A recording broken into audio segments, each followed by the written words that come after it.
having a film program was George's dream, and I helped George do that.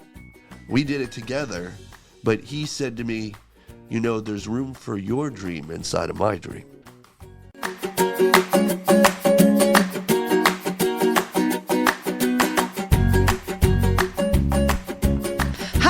Welcome to the Dream Chasers podcast. I am your host, Samantha Ainsworth, and with me I have I say this all the time, but like, honest to God, so there are certain people in Pittsburgh film that everybody knows, and PJ Gaynard is one of those people. Did I say it right? You did. That's me. That's me. Yes, I'm happy to be here. I've heard so many variations. Gaynard is the one I hear the most often. I'm like, no, I swear I heard him say Gaynard at one point. So not Nard. It's fine. It's the family curse. I have that. This is my name, and is it Gaynard or Gaynard? I don't know. It's whatever. It's your name. It's my name, and my wife took it, which is a profound description of her love. It really is. There's been a couple people where they've married into names. I'm like, you chose that. That's cool. Yeah, that's great. We could have gone with. We thought about changing both of our names to just be like PJ and Cindy Black. We did the same thing. We thought about. We ended up obviously we hyphenated the legal name. We ended up hyphenating, but both of us hyphenated. Ah. So, but we talked about that. He kept joking about wanting to be like Garofalo. Oh.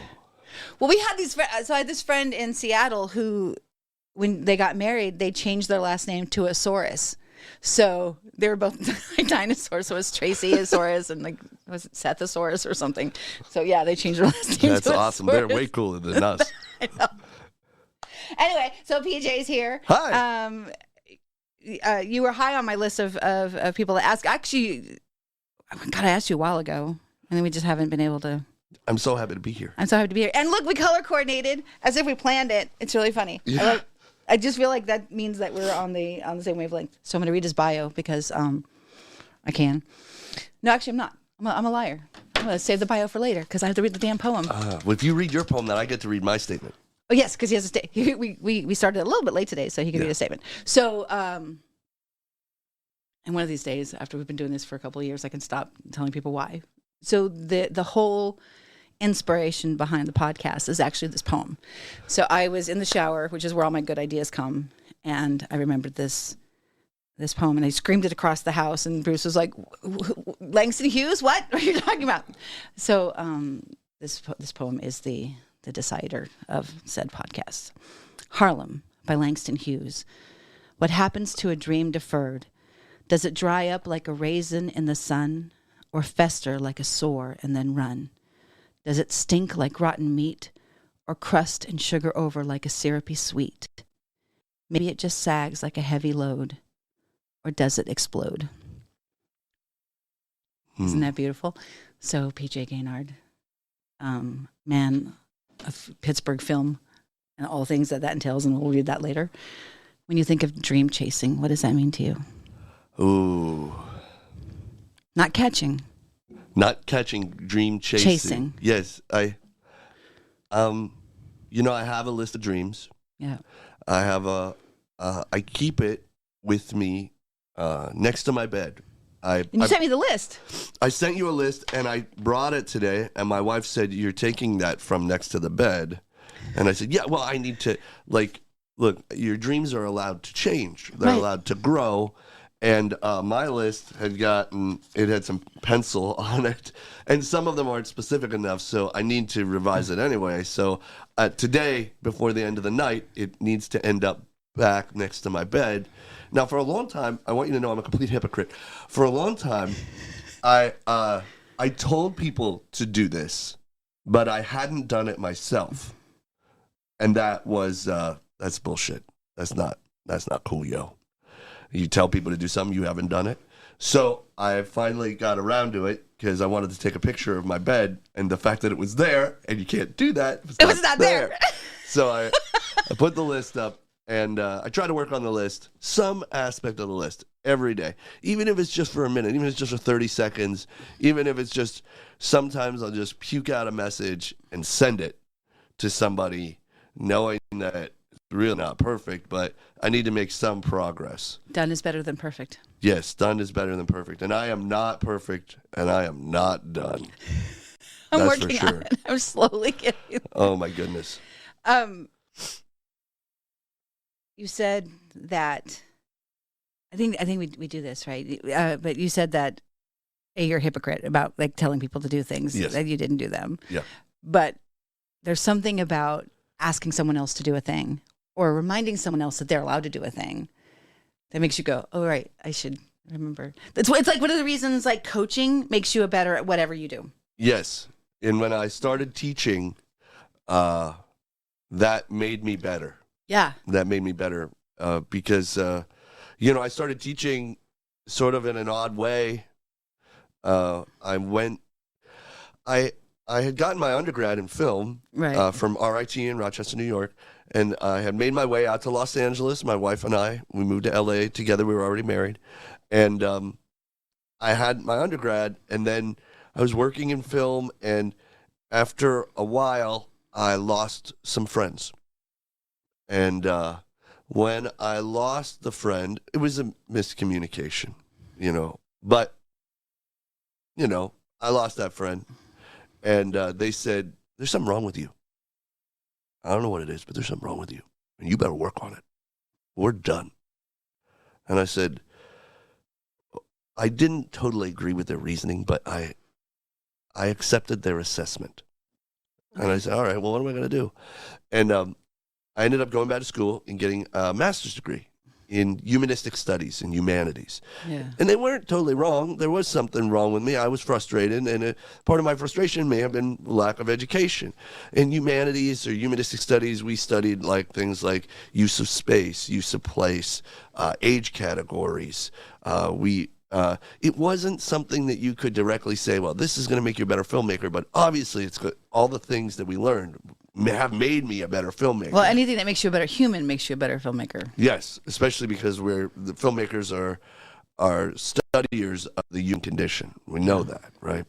So to try to put into place or show the thing that has no name, like the interaction, the moment, that has no name, but that's a thing. That's a real thing, right? So after I got the master's degree, my friend Mike said, well, why don't you come over and teach at New York Film Academy in Los Angeles? So just come in, and it's a guest teaching thing. And the students are Masters of Cinematography students, and they'll make you a free thing.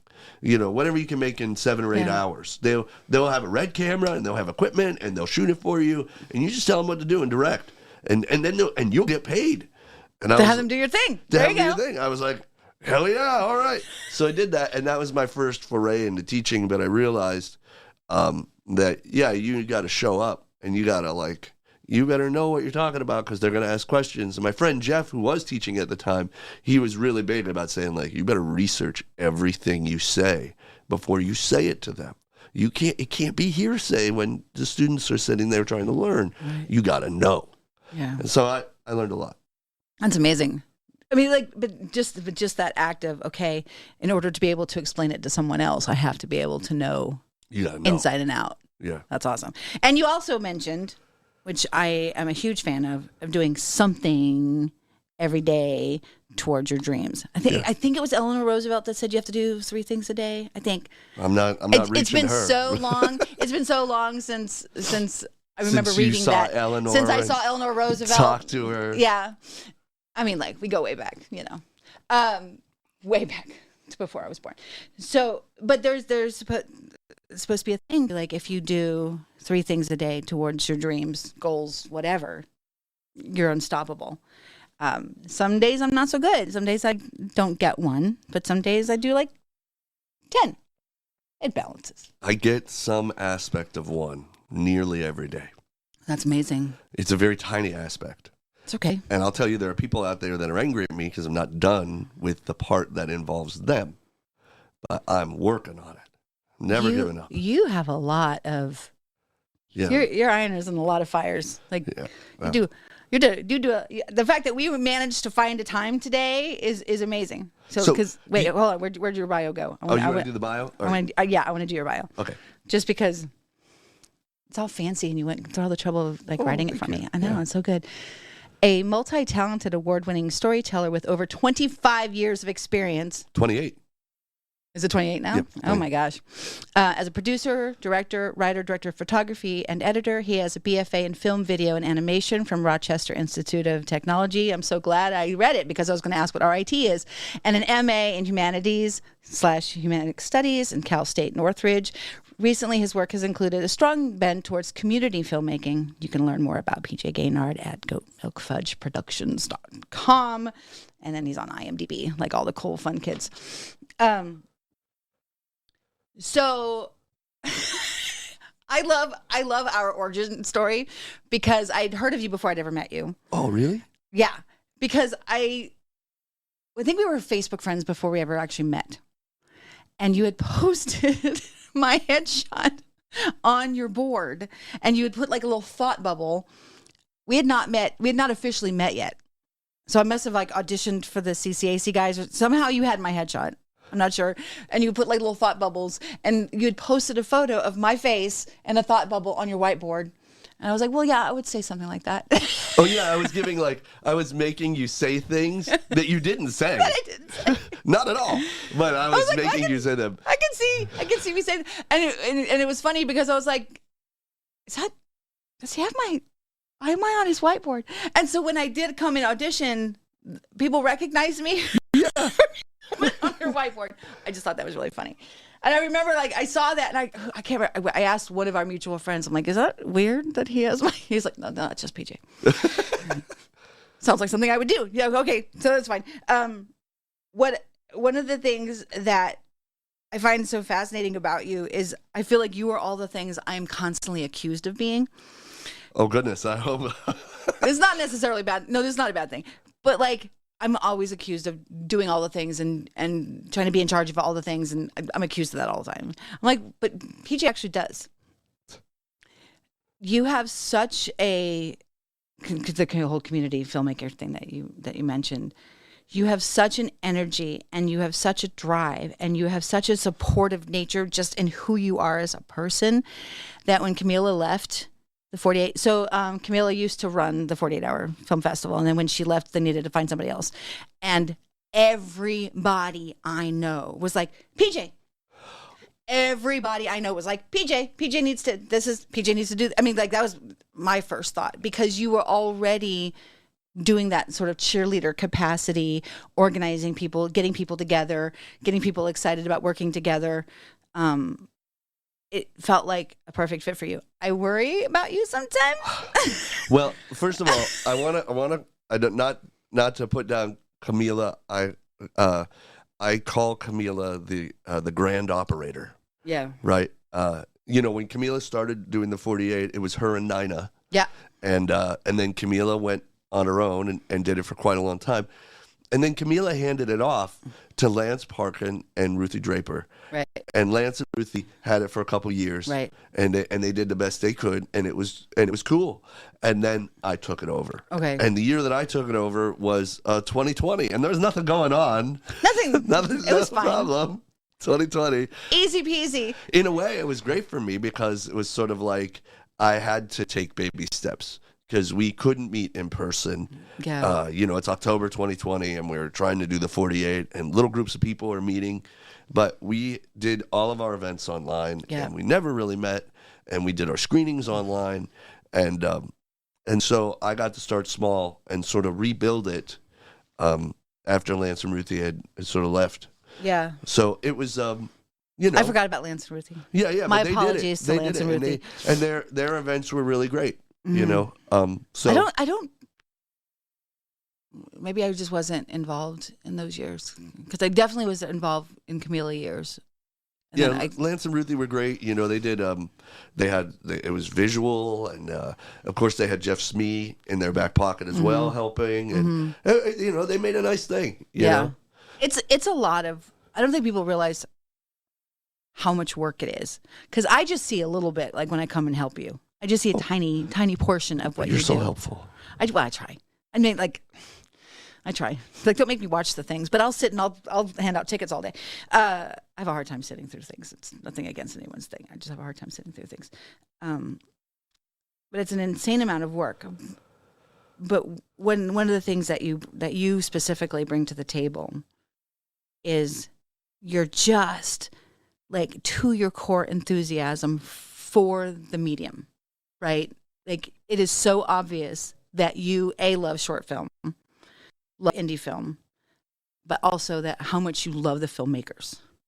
That's so like if there are people in that scene that you don't like, we don't know. Well, the mantra that I have, and I say it before every event, I say it during planning, I say it after, I say it all the time, is make it about the filmmakers. Yeah. If you just make it about the filmmakers, it's easy. You win. Ultimately you win, like there's no secret sauce. Is that, like you can mess up real bad. But if everybody said, well, you made it about me, you did the best you could, you showed my movie, like you're okay. Yeah. So that's really what I'm trying to do all the time is just sort of make it about them. Don't make it about me. There's plenty of me. There's plenty. But it's about them. Right. Give them the mic. Let them speak. They made the thing. Right. So that's what I'm trying to do is, so I have this list here of dreams. So I'm going to read you this list because one of the things that we're talking about here is on the list. So this is my life goals list. It says here in process. It's okay to change your list. If you don't have a list, I encourage you to write a list. Write a list. My list is going to get revised today because some of these things are not specific enough to be checked off. And if they can't be checked off, it's good. It's better than nothing. But it would be really great when I could check it off. That would feel really, really good. So I want something on the list that I can check off. Okay. So, first thing, direct a feature film as good as The Benniker Gang, which is not perfect. The Benniker Gang is not a perfect film. The Benniker Gang is... I don't know that. It's a film from the mid-'80s about a group of kids. Andrew McCarthy is the oldest of them. Okay. And he's 18, but he's still at the orphanage working. And he has a secret life writing advice columns as Dear Lola, as an old woman. Basically, he was working when he was 15 in a newspaper, and the Dear Lola lady passed away, and he got the byline. It just kept going. They just didn't have her, but it was the same. And so he does the byline, but nobody knows it, which is probably all for the best, right? Because they wouldn't take the advice from an 18-year-old. Right. So, at any rate, him and these group of orphans, and he's an orphan too, they run away from the orphanage, and they form their own family. And they move to Missouri, which is what you do. And but they going to hide, yeah, but I think they shot the whole movie in New Jersey, like you do. So they move to Missouri and they hide and they try to form this family together, and it's a great family until they get found out, right? But that's the movie. It is not a perfect film, but that is my goal. Make him direct a feature as good as The Benniker Gang. What is it about that film specifically that makes you go, that's my goal? It's reasonable. It's absolutely attainable. Okay. And I love it. And I don't know why I love it. And my kids are angry at me because I make them watch it every year. I make my wife watch it every year. And they go, all right, we'll watch it once, Dad, once a year. But my wife and I are going to get remarried. And the first film she said is, are we going to watch The Benniker Gang? Because it's such a, it's a thing that we do. And so that's on my list. Make After the Fire, which is another feature film that I want to make, which I am absolutely behind on talking to Celine. Celine Phillips is sort of my muse, and she's going to be the star of the film, and her and I have been trading ideas back and forth. But it's based on something that happened to a friend of mine, where she came home at 1 o'clock in the morning. She had just moved into her apartment a couple weeks ahead of time, and in her car, she had an air conditioner and a lot of shoes. So she rounds the corner, and her entire apartment building is on fire. And everything is gone. Everything that she owns, everything is gone. That just happened to a friend of mine a couple of years ago, too. And then it's about the next 2 days of her life and what she does. Oh, my gosh. And it's sort of like how she decides to move on. Yeah. And Celine and I have been shoving ideas into this story. Another friend of mine had, my dad passed away. I had his ashes, and I distributed them all around the country, places that were important to him. My other friend, his mom's ashes got left in a storage facility in Los Angeles, and he was running out of money, and he was so nervous that he couldn't pay for the storage facility, and they were going to throw the stuff away, including his mom's ashes, which is not okay. That's not okay. You know, like the rest of the stuff, the couch, whatever, but the ashes cannot be left. So the ashes are definitely in that apartment. Yeah. They definitely got destroyed. Yeah. And so all these little stories I'm working on making after the fire. Make the double retro 48-hour film project, the double retro horror 48 happen. I can't tell you what that's about, but the double retro horror 48 will happen. Learn to play the theremin. That's great. I love the theremin, and you don't touch it, so I think I can learn how to play it. Hike the Pacific and Appalachian Trail with my family. Obviously, I can't do that until they're older. My kids are young. Go on a family vacation to a house that matches Veronica's painting. My daughter, Veronica, when she was 4-year-old, she painted a house that was on the beach, and she said she wants to go to that house, and we were supposed to go, but we couldn't go. We need to go. Dance with Veronica at her wedding. Get a doctorate in film. Which I want to do. Pitt has a doctoral program, which is it's more of a theoretical program, but they're open to making it more of a physical program that would be about community filmmaking and would involve actually shooting. They said they were open to it. I haven't moved forward on that process. I need to find and buy the studio space that I need. I rent a studio space right now. It's fine, but you can't drive a car into it because it's on the 3rd floor. Right. So I would like to buy a studio space that I could have. Write a crazy letter at least once a week and send it. Is that something you do? I wrote a crazy letter yesterday, and I got my 3rd judge for the 48. My 3 judges are Patty Bell, Reed Agnew, and Greg L. Edwards. Greg L. Edwards is a big-time dolly grip. Was he the crazy letter? He's a crazy letter I sent yesterday. I don't know Greg well, but I'm really excited to spend some time with him. I will spend some time with him. Help Cindy do one thing on her life goals list. Cindy's my wife. And I know that if I help her on her list, she'll help me on mine. Make Trick and Veronica's dreams matter and happen. That's on my list. It would be nice if I could articulate that better. Yeah. Cindy's list I've seen, but the kids, they don't have a list. They don't have a list just yet. I don't know if they can articulate it quite like that yet. My daughter's 6. My son is 10. Well, yeah, but they can. But they can still come up with something. Yeah. Like even if it's 1 or 2 things. Yeah. Create meaningful artistic work of my own that affects me deeply. You can't really. Right. You have to specify that one. Yeah, that one's a little vague. Build film culture in Pittsburgh. That is the 48. That's the which 48. You are. But that's not the only way to do it. No, but that's what. Yeah. But you're doing that. I'm doing that. And then one last thing, I do have a production company that I love. I've worked for them some, but I want to work for them more because I believe in their mission, which is work at Fred Rogers Productions more. Because Fred Rogers Productions is the top of the pops. And they are one of the biggest production companies in Pittsburgh. Many people don't know that. They have the real Emmy. Yeah. And several of them. And for a long time, they kept the Emmys in their copier closet. Because they are the most humble people you will ever meet.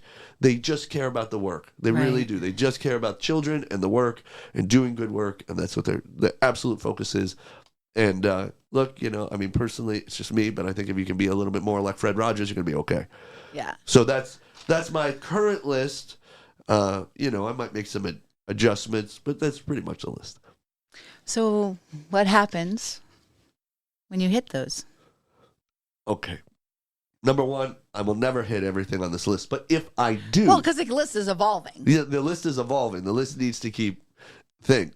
Now, there's one thing I should say about contentment, being content. I have no interest in contentment. Oh, my God, me either. Thank God you said that. I will never be content. I will never be perfectly happy. I have a friend, and she says to me, my friend Phelan, she's wonderful, she says to me, you're a conqueror. The moment you reach any goal, you don't even bask in it. You're just on to the next thing, on to the next thing. Right? Yeah. And she's like, why can't you just live in it for a second and just love the thing that you got? But that's me. I want to stay humble, maybe too humble, but I want to stay humble. And then I want to move forward. And I know there's no such thing as perfection. Right. So it's okay, So, yeah. I don't know if that answers your question. It kind of does. And it is. So, all right. So you gave me your list. All right, let's talk about some of your things here. Oh, come back. Because I printed out your bio, but I didn't. I don't need to talk about any of that. Can I read you this thing that I keep on my wall? Oh, yes, I want to hear the thing you keep on your wall. Okay, so the way that I got this piece of paper was my roommate, Mark Lolkin, who at the time liked being known as Elmo, but doesn't anymore. My roommate in college had made this for some class, and then he put it on a bottle, and then he left it, and he moved, and he was gone. And then I found it, I ripped it off the bottle, and I have kept it ever since. So I've had it about 27, 28 years. It is not something that I wrote, but it is something I keep on my wall. I have like 2 pieces of paper on my wall. The other one, I can't read right now. It's a Michael Kachek piece. So if you come over to my studio, you can see that one. It's behind my door in my office where nobody can see it. So you have to ask. But this one is also pretty much on that same wall. It's for me, but I'm going to read it to you for anybody who's a director out there. Every day that I'm not making a movie for me is a day lost. In that way, for me, making movies is like making love. When I'm making a film, it's my happiest moment. Though all of me is taken by it, though it consumes all of my time, thoughts, and energy, I also feel freer than I do at any other time. I feel in better health, even if I don't get any sleep. Everything I ordinarily enjoy in life, I enjoy more, because I am in a state of heightened perception. Everything I eat tastes better. Sex feels better. When I'm directing, that's when I'm most alive. It's my most virile moment. A special energy comes upon me, and I can do all the parts, participate in every aspect of the film, and am never tired. No matter how late it is when we stop shooting at night, I can hardly wait for the next day. That's beautiful. Yeah. I forget who said that. It's a famous director. So, what is it about it? Like, what draws you to it? Like, what? At some point, young PJ was like, I want to do movies. So, what was it that drove you to that in the first place? Do you remember? I found filmmaking late. Okay. And I found filmmaking in college. I don't consider that late. Oh, all of my friends in college had found it in like elementary school. But when I was a kid, I was working for my dad at his plumbing business, and I wasn't really thinking about filmmaking, and we didn't have access to a camera. And, I liked stories, but I wasn't thinking about it like that. So I found filmmaking in college, and I found it by helping on other people's movies. But I also was writing at the time. I was doing a lot of poetry, and sometimes I felt like the written word wasn't getting me all the way there. Okay. And obviously, the written word can get you all the way there if you're the right person writing it. But I've quoted Mark Twain before when he said, "The words are only painted fire. The look is the fire itself." So I want the look. I want the moment. Right. I want those things that can't be defined. And then that's what I want to talk about. So that's my interest. I like quirky movies. I like small movies. I like moments that you can live in. Yeah. But I like fantastical things too. Yeah. So those are the things that interest me. So what does your perfect day on set look like for you? Oh, like if everything lines up exactly the way you want it to, what does that look like for you? So we are going to unpackage. Oh. We're going to take apart this sentence that you have given us. Yes. Because perfection doesn't exist. I know. Is an unattainable goal. And yet, if you consider, and this is a famous philosopher, one of the original philosophers talks about tableness, right? Okay. The perfect table. You can imagine the perfect table. Tell me about your perfect table. What does it look like? Mine? Yes. Oh God, it would be a dark wood, and it would probably be about 10 feet long and expandable so that there's always room for more at the table. Square or round? Definitely rectangle. I'm a rectangle table kind of person, I would say. Yeah, I like the idea of it being constantly able to be bigger, to include more. That table does not exist. Right. It is. Yet. It can never truly exist, right? Because perfection is unattainable. So the perfect table can only be a form. It can be an ideal, something that you try to attain. So you can get the wood, Right. you can get like a furniture dude, and you can try and explain it to them, and they can try and make that table. There will be some imperfection. Right. They may or may not hit the mark pretty darn close. And that's okay. And you come to terms with that. In every movie, it's like that with every creative endeavor. You're like, oh, there's the thing that I wanted to make, and then there's the thing that we made, and it's cool. It's not exactly the same, but that's okay. Right. I like it for what it is. I like the imperfections in it, right? Okay. And so I think you have to try to attain the perfect table. Try to get it, knowing that you can never get it, and that's okay. But you still have to try for it. And in that, recognize that there is no perfection, there is only uniqueness. And uniqueness is something I really champion. Okay. That unique moment, that unique day, the day that is like no other day, the person that is like no other person. There is no perfect snowflake, but there is a unique snowflake that the one that I hold now and I look at, I will never see again. And that's okay. That works for me. Yeah. So the perfect day, the perfect week, the perfect month, the perfect life, I will try and I will fail. But it is in my trying that I derive meaning, and I can live in that. So I don't know that there's a perfect day on set, but there is a unique day where you say, we shot everything we wanted and more. We found things we didn't know were there, and those things were amazing and wonderful. And the people I was with were so great, and we made so much money. Yeah, we provided for our family. Yeah. And everybody walked away just feeling like cowboys. You know, like, I can't believe we're living this life and we're doing this, and we were somewhere nobody gets to be, doing things nobody gets to do. And we got it. Today we got it.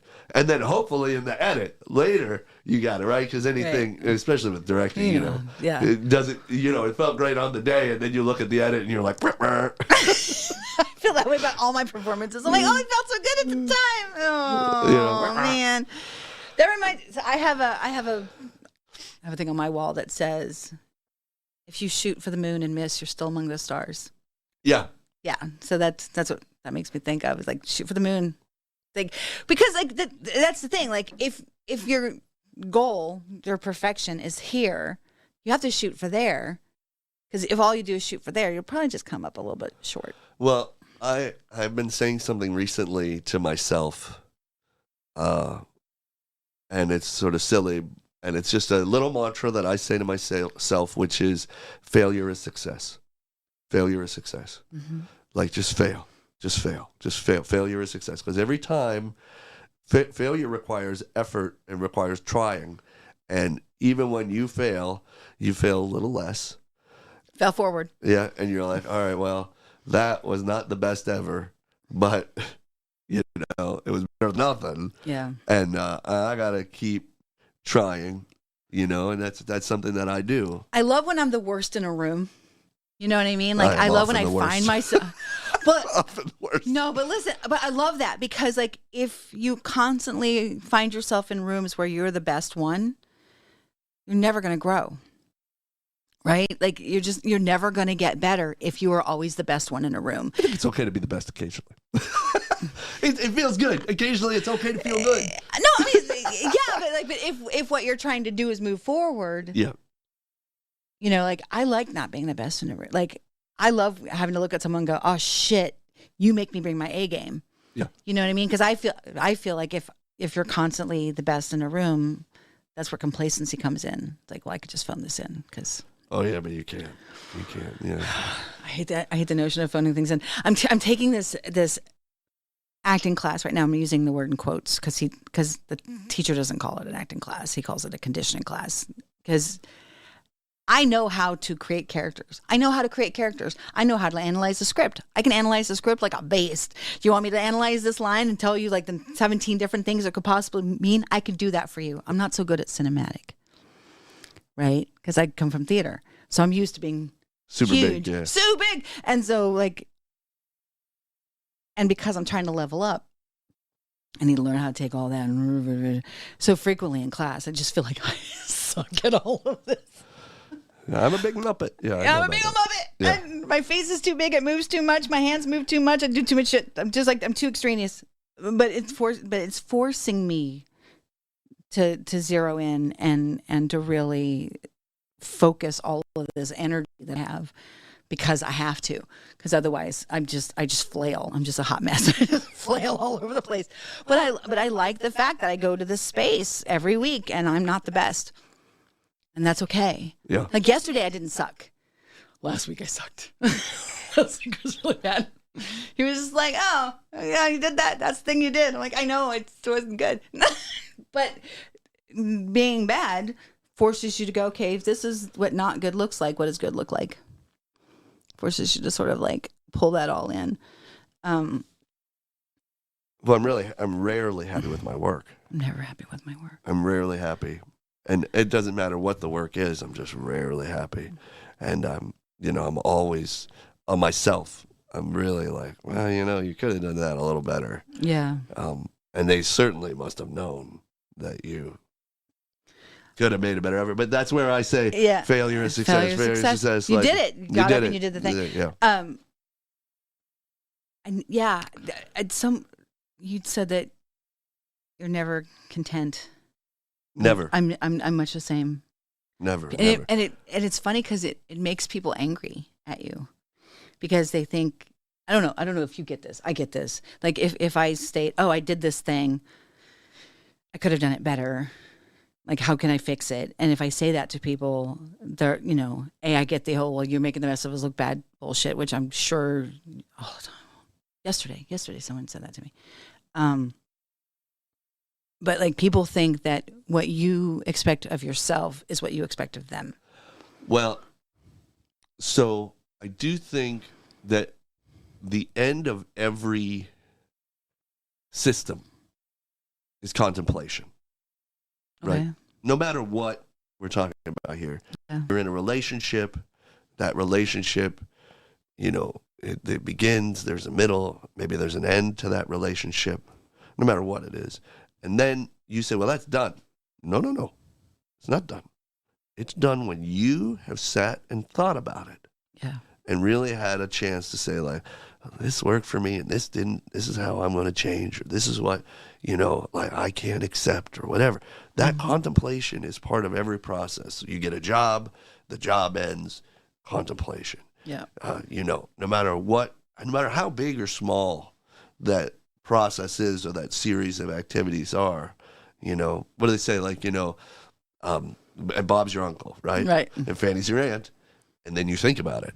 That's the part they don't tell you, right? So, but I do think that's the end of everything. Now, that doesn't mean that it's for everybody, right? And everybody doesn't have to know that I'm unhappy, but I have to know that I need to think about what happened. And we know in our modern era, with phones and so many shiny things, there's always stimuli. That it's difficult sometimes to slow down and just contemplate. And different people do it in different ways. Right. There's nothing right or wrong with any of those. Some people use religion to do it. They have a conversation with God. Some people use meditation, and they just try to get centered and clear.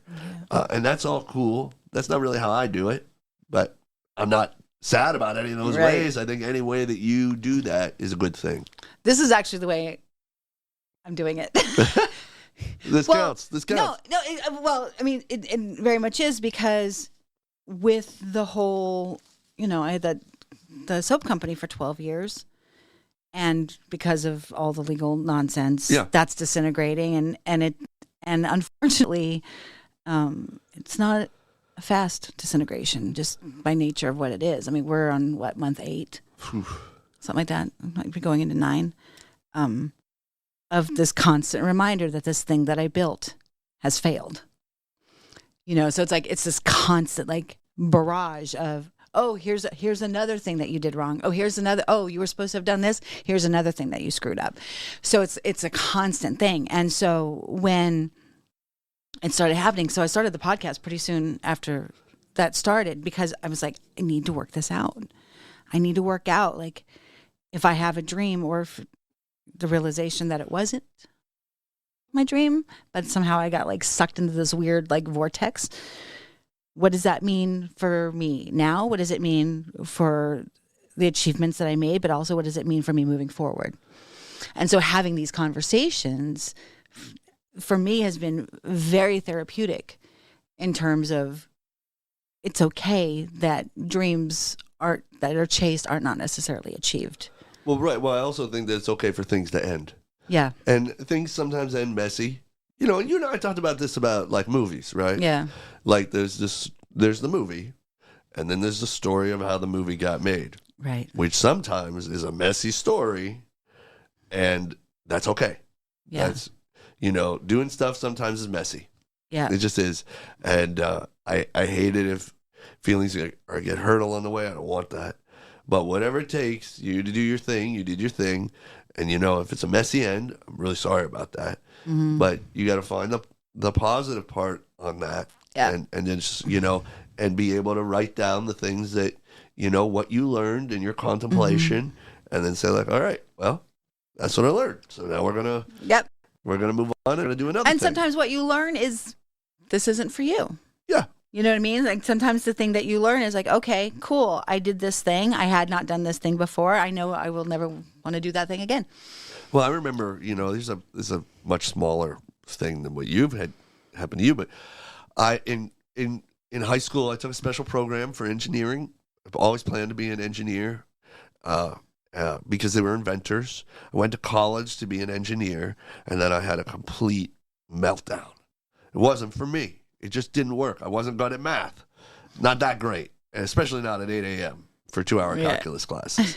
And I just felt like I had wasted years of my life, which, you know, when you're 18 or 19, a couple years is a long time. It's a huge percentage. Yeah, and I just felt like, man, you really messed up. You really wasted that time. But what I've learned since then is that it wasn't wasted. It was spent. Yeah. You know, this is how I spent my time. I chose that. And that's okay. You know, I got to own the things that I do. Mm-hmm. You know, I might not like all the things that I do.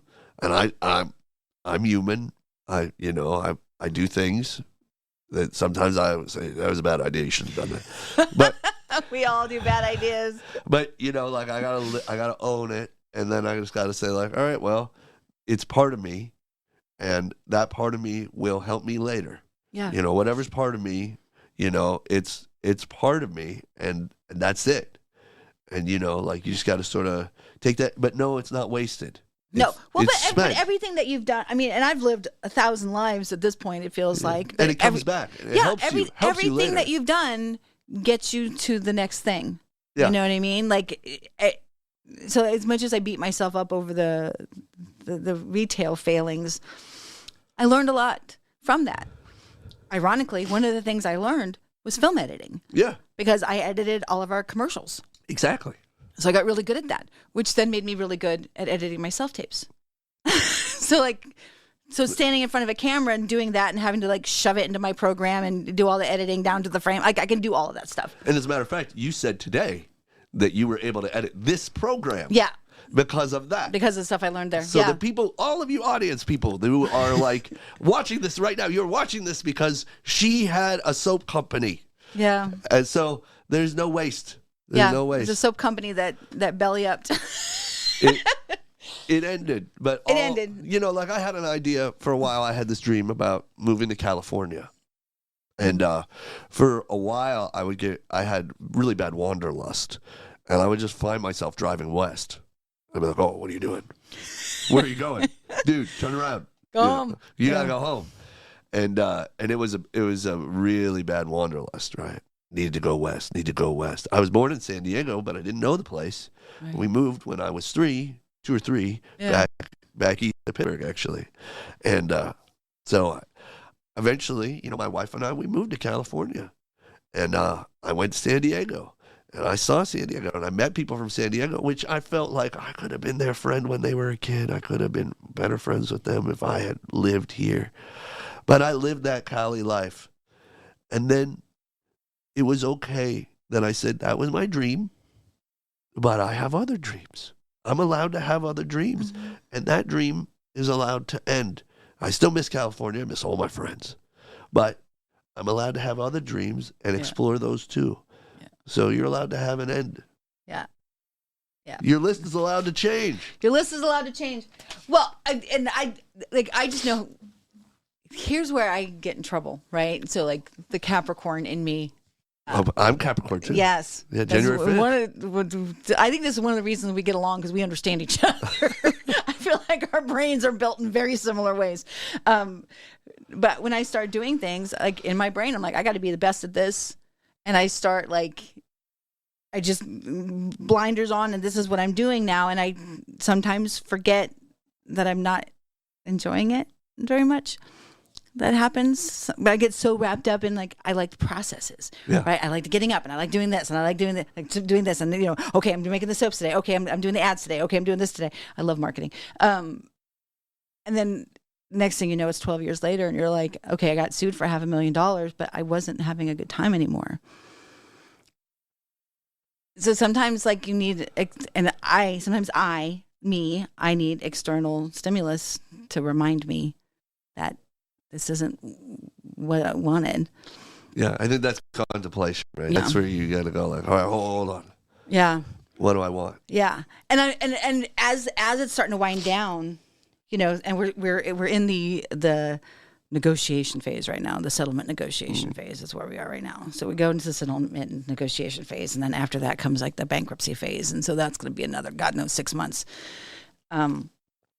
As this is all dissolving. But as this is all dissolving, so I have like all of that stuff that's dissolving. I'm also trying to, because I have to make a living. So I'm trying to build up this other thing at the same time. So like I'm doing this weird tilt all day of, okay, this is ending. Okay, but this is ending. I have to do all the things to end this, but this is building up. Yeah. But not getting so wrapped up in but I should be doing this. I should be doing this. I'm reminding myself that it's okay to do the thing that I want to do. Yeah. That's where I get in trouble. That's my Capricorn comes out. It's like, but if I'm doing the thing, I have to be the best at the thing. Doesn't matter that I like it or not. I have to be the best at the thing. Such a mess. So I had this, I have mentors. I'm sure you have mentors. Yeah. So I got this job at CCAC. I helped create their film program. Yeah. And the reason I took the job was a couple reasons. But one of the reasons why is because there's this guy, George Jaber, who I had heard about, and I heard that he used to run 489. He was the president of 489 briefly. He was for like a year or two. He was the president. He did it.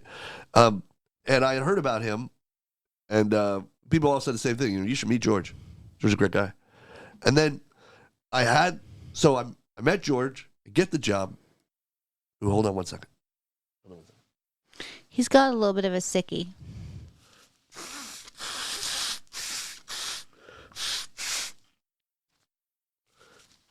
So a couple of weeks ago, I was supposed to actually do a project for PJ. And like 2 days before, I had to call him and go, I have COVID. I'm so sorry. So last night he called me. He's like, I don't have COVID, but I'm sick. Do you still want me to come? I'm like, yes. Come give me your germs. Since I had to bail on you. I felt so bad. Okay, what was the last thing George I said? Jaber. So everyone tells you had to meet him. Everybody said that I had to meet George Jaber, and then I did. And I got the job at CCAC, and he became a mentor for me. I haven't talked to George in quite a while. And I don't think it's fair to say that he's a current mentor, only because I don't talk to him. Right. But I remember I met him, and I wrote on my Facebook, I met this guy, and I'm working for him, and I really think the world of him. And somebody I looked up to and was a mentor for me in Los Angeles said, George Jaber. And I said, yeah. And he goes, that's my mentor. I said, what are you talking about? He's like, yeah, you don't know this about me, but I lived in Pittsburgh for a while, and I went to South Campus, and I worked at that theater.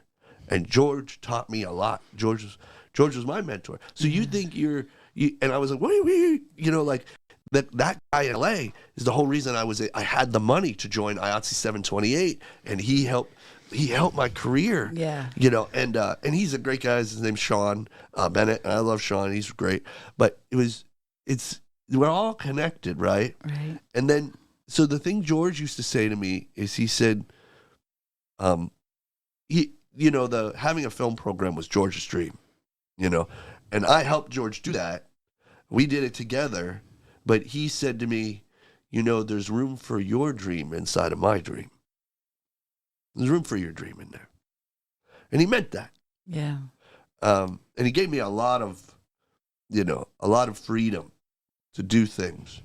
But I always remember that. There's room for your dream inside of my dream. I love that. Yeah. So I don't think that it has to be just one person's thing. You're like, oh, it's your thing, but that's not my thing. Yeah. It's like, no, there can be room for the thing that I see inside of your thing. There can be room. We can come together and work together for a while, and then we can separate and work separately, and that's okay too. Yeah. I love that. So when you're going through and you're like, okay, I have these goals, I'm doing these goals, and I'm sure, like all of us, you have days where you just aren't feeling any of it. How do you motivate yourself to get through those days? Or do you? I make lists. Make a lot of lists. Yeah. I have a lot of lists. I have 3 books of lists. Over there, yeah. So I'm constantly working on the list. Not always succeeding, and I just try to create an environment that allows me to do the things that I want to do. And when I'm frustrated, I make a list. I look at the list. I say, like, well, what do you want? And ultimately, you're going to be offered all kinds of things in your life. And you're going to make mistakes. I have messed up so bad. I mean it. Everything you can do wrong, I've done it. And that's part of being me, And I look at my friends, and they took opportunities and turned out great for them. I love that about them. I have to make the best of the things that I'm offered, and I have to be honest with myself about what I want. Because when you're not honest with yourself, when things go awry, you have to be able to say, like, well, I don't want that. Yeah. That's not what I want anyway, so let it go. Yeah. When I was teaching at CCAC, right towards the end, they said, well, you need to do all this stuff to get tenure. And I was like, what? And they were like, yeah, so you could stay here forever. And I said, does it come with more money? And they said, no. And I was like, I don't know, that's for me. Yeah. I said, I think I'm done. It's okay. It's okay. Walk away. Yeah. I just like, that's not for me, So, I don't know that, I make a lot of lists. That's how I get through my day. Yeah. Trying to know yourself and learn about yourself is an ever-changing process. And sometimes I'm behind the 8 ball. You can learn about yourself in a couple different ways. You can try to be out in the forefront, trying to learn, really watching. And I try to do that, but other times you're on the backside. Like you do something and you go like, that's me? That could be real bad. You can find out something real bad about yourself. That's me? Yeah. So, I think that's happening back and forth all the time. Yeah. Like when you're finding out about stuff. So, I don't know. That's how I try and motivate myself is I make lists. I try to create environments that I can think in and succeed in. I probably have ADHD. It's not. I'm learning that about myself. Like the older I get, I'm like, oh no, because there's all these you see all these videos on TikTok where they're talking about ADHD. I'm like, oh yeah, that's me. Yeah. Well, maybe. I don't know. That might be. I'm trying to learn about myself and just do what works for me. Yeah. Yeah. What was your favorite day? Do you have just in general, what was your favorite day? Could be career, could be personal. I don't know. I've had some good days. I've been, Yeah. you know, and the thing I'll say is that, I didn't know if there was one that particularly struck me. well, two things about good days, right? Number one, Wayne Marshall is a guy I love. Wayne Marshall. Okay. He works as a rigging gaffer and a set lighting technician, and he's a real cowboy kind of guy. And he says, one aw shit ruins 100 attaboys. Yes, it does. Oh God, it's so true. You know, like, so it's so easy to think about the bad days. Yeah. And the good days are hard to come by. So I try to put up things to remind myself about the good days. And I think you really have to. Yeah. You have to put it up on your wall. Yeah. You have to put it up and say, like, that was a good day, because I'm going to forget. I'm going to think about the things I did wrong and the things that are being wrong that are done to me. Yeah. And I'm going to forget about, like, that day worked out. So I've had some really good days, you know. I mean, initially, you know, what popped into my mind is, you know, like the days that my kids were born. And it's as much my wife's effort as it is mine, right. you know. You know, she worked really hard those days, but I think those days are real winners, you know. My wife and I are getting ready to renew our vows. It'll be our 6th wedding. So you guys do it every time on your... We got married on Leap Day. Right. So on Leap Day, we renew our vows. And you think it could lose power, but it's a real touching base, and it means something to me when I say those words, even if it, like, you know, on the way towards the day, we're really putting on a show. And, you know, when you're putting on a show, you're like, all right, I got to mount the video projector. We're going to show a movie. I need to get 30, 40 chairs in the room. We got to get the couch from the other room. We need to move the TV into the other room so that the kids can have a thing that they watch. Right. We got to get the food and put out all the tables and blah, blah, blah, blah, blah, blah. You can imagine, like, not being focused on, like, all right, now you need to say the words to this woman who you love. And I am not always perfect to her. I'm hard on her. She knows it. And, you know, we're married. We've been married now 20 years. We've been together since 2001. I'm imperfect. But I will find a way to say those words, and I will find a way to mean it. And she said, well, do you want to write our own vows? And I was like, I don't know. Like, we got so much going on. You know, Susie's going to help us get married. Susie's our next-door neighbor, Susie and Chris. And I was like, well, Susie could just write it. She looked at me and was like, I think I want to write my own vows. You're going to let Susie write your vows. And she said, I was like, all right, I'll write something. I'll come up with one sentence or something. She said, you will do something better than that. And I will. But I do think that's, that you have to, I don't know, those are good days. Getting married was a good day. Getting married every time we've gotten married is a good day. I recently played back when Christine Mancini married us as clowns. We were clowns. Right. I've seen those photos. Yeah, and you think that it wouldn't mean anything, but actually what Christine wrote and what she said was informational about clowns, but also really from her heart, and wonderful. And you know, those days are good days. Those are the only good days, though. I made some. When I lived in Los Angeles, it's different than Pittsburgh. In Pittsburgh, there are events regularly where filmmakers come together, and they're not happening quite as much as they were pre-COVID, but they are happening. Right. And I love those events. But in Los Angeles, those events don't happen as often. At least they weren't when I was there around the group that I was with. The group was always fractured. We were always everywhere. Somebody was always working. Nobody was ever together. So I made these events called Fudge Fests, where I would premiere a short film that I made and then convince all my friends to premiere their new stuff. And the only way you could show something was if you were my friend. And all the music, when people were being let in, was bands that I knew, people that I knew. You had to be my friend. And then it created sort of an insular event, which was okay. You know, they were allowed to invite their entire crew and cast and everybody, so that it was like, I remember people would say those days, man, it's like we're all together. We're never all together, but we're all together today. We're all here. And so those events are really meaningful to me. And if you come to my studio, you'll see that I have those posters on my wall. The first thing you see when you come in are these two posters, and they're signed by everybody who was at Fudge Fest that day, which is so long ago. But those are a few days, but I have many days. You know, when I do the 48, those are big days. They mean a lot to me. I don't look at them as much anymore, but the screenings that we had for CCAC when the students were screening their work, those were really meaningful to me because I knew how hard the students had worked. And sometimes they didn't know because they were in a process. Right.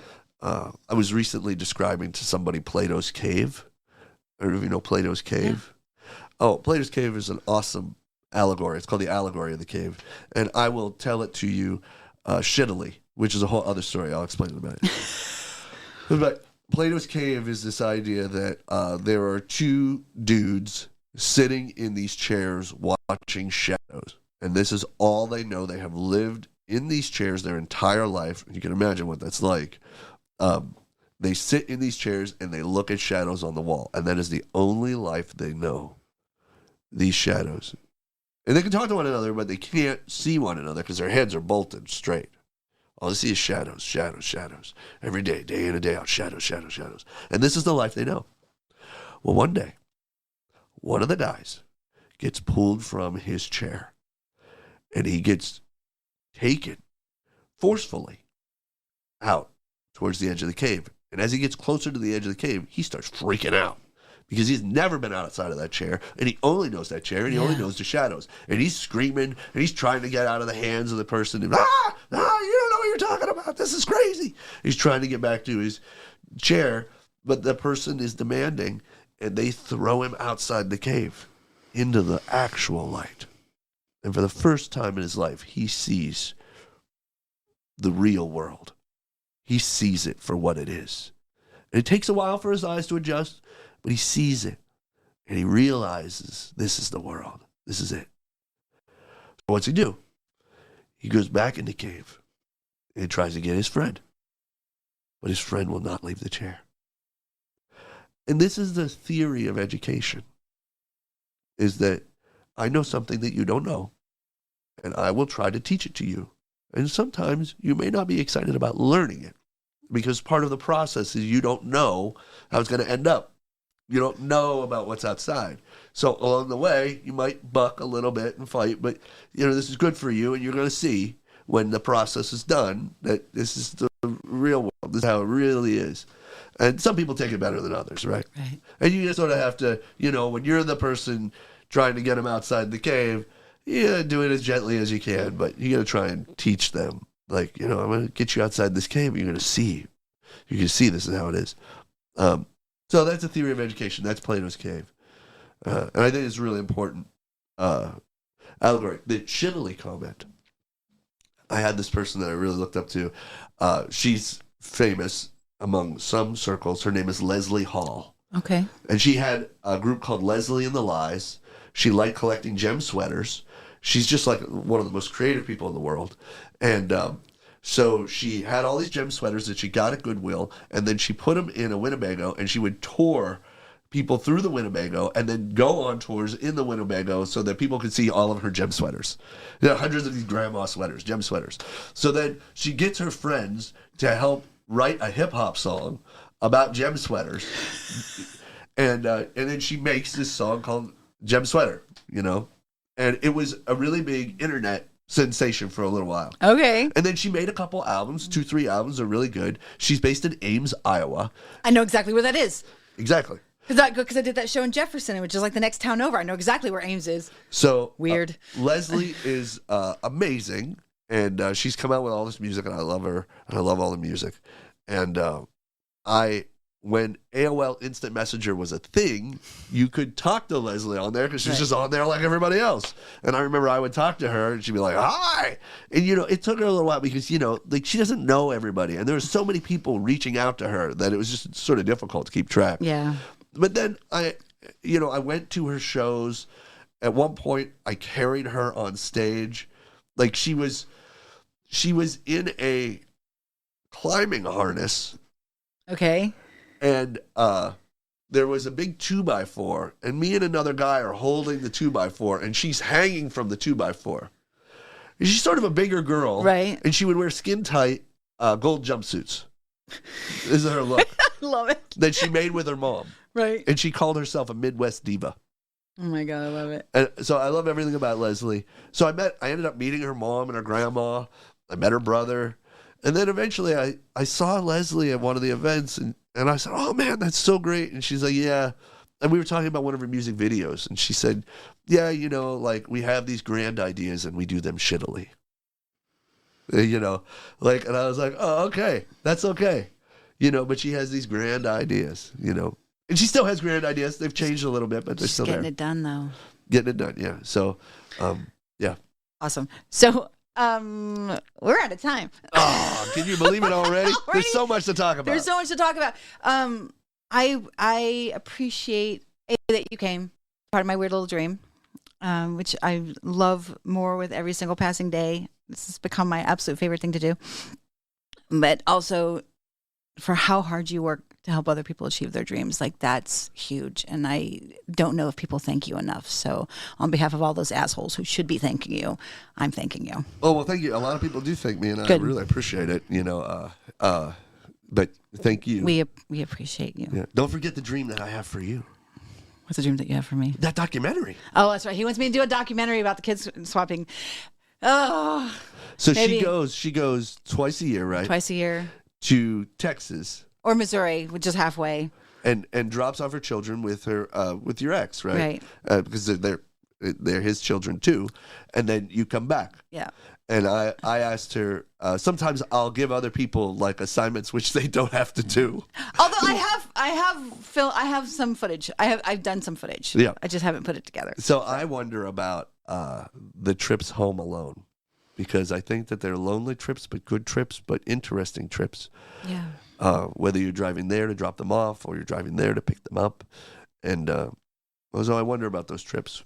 Okay. I think fair. that's an excellent little documentary. I can't wait to see it. I will put it together just for you. Anyway, thank you. Thank you guys for hanging out with us today, and keep on dreaming.